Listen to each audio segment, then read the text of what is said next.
Hey everyone, and welcome. Today we're diving into something really cool, a system for tabletop role-playing games called Q3E. Now, if you've ever dreamed of building your own game world, but didn't want to write a rule book the size of a dictionary, then you're going to want to stick around for this. I mean, we've all been there, right? You get super excited for a new game, and then, bam, someone drops a 500-page rulebook in your lap. It's a lot, and it can be a real barrier to just having fun. Well, Q3E is pretty much the exact opposite of that. It's built to be super streamlined, a quick start system that gets you into the action and even creating your own stuff fast. All right, so here's our game plan.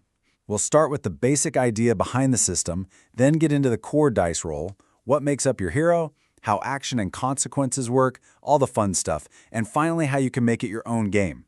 Okay, let's jump right into Section 1, a simple open game system. And we're starting here because this really isn't just a bunch of rules, it's a whole philosophy.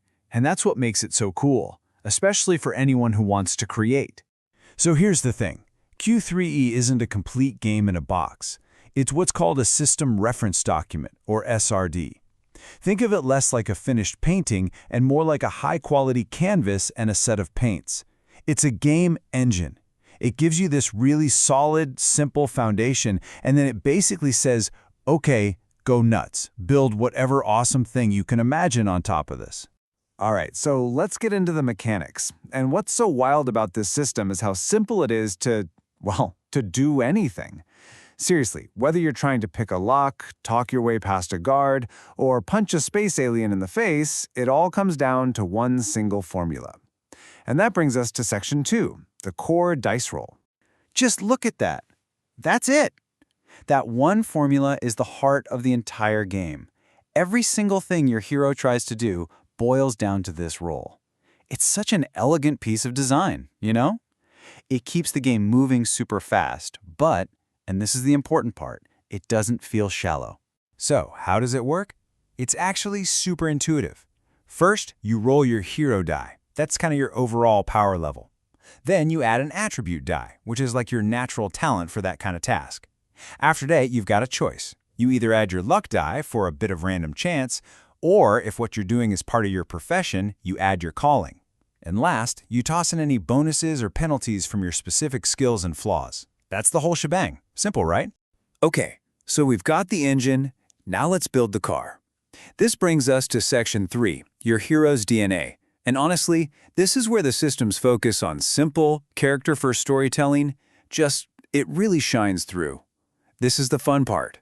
It all kicks off with your hero factor. This is the big choice that sets your character's whole power level and tells you what your hero die is going to be. So who are you? Are you just a normal person, kind of scrappy, rolling a D4? Or are you a legit hero with a D8? Or, hey, maybe you're a full-on superhero rocking a D12. This one choice really defines the whole feel of the game you're about to play. And you can forget about trying to remember like 8 different ability scores. Nope, Q3E boils it all down to what it calls the rule of 3.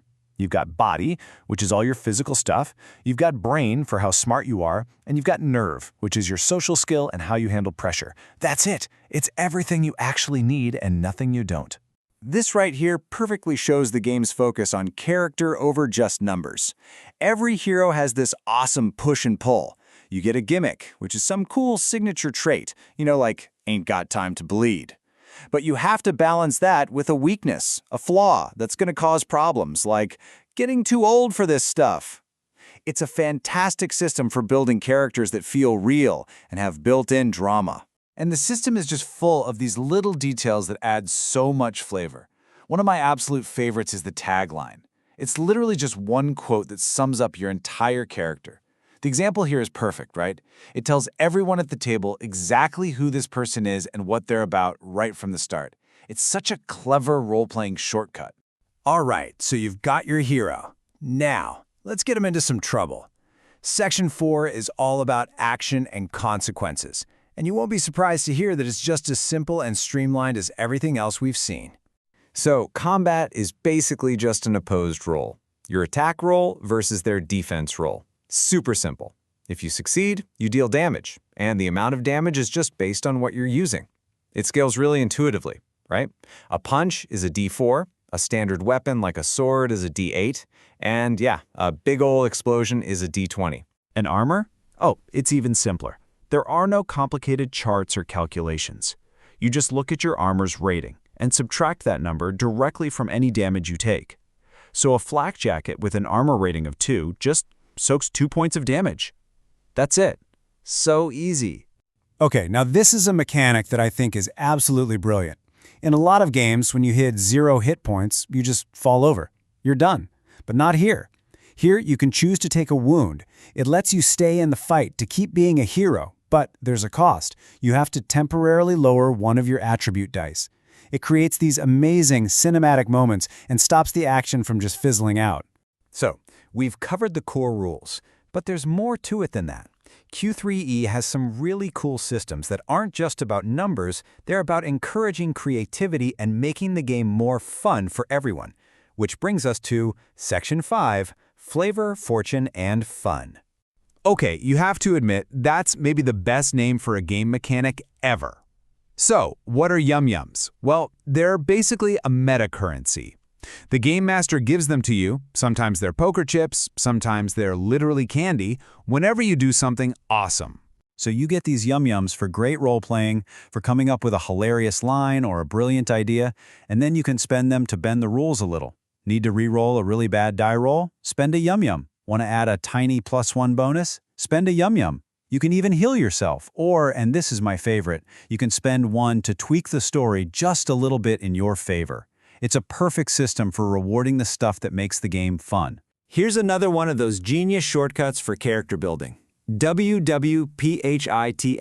It stands for who would play him, her, or them in the movie. And think about it. By just naming an actor, you're communicating so much. Not just what they look like, but their attitude, their energy, their whole vibe. It's an amazing way to get everyone at the table to instantly understand your character. Okay, so let's bring this all together for the final section. Your game, your rules. Because this is really the most important takeaway. Q3E isn't just a system you play, it's a toolbox you create with. And the people who made it have gone out of their way to make that as easy as possible. And this right here is the magic key. It's released under a Creative Commons license. Now, for any of you who are aspiring game designers out there, you know how huge this is. It means you can take this entire system, change whatever you want, write your own adventures, build your own worlds, and you can even publish and sell it. It is a completely open invitation to go and create something new. So, there you have it. That's the Q3E system. It's light, it's flexible, and it's literally designed from the ground up for you to take it, break it, and rebuild it into whatever you want. It gives you all the tools you need, and then it just gets out of your way. So the only real question left is, what kind of game will you create?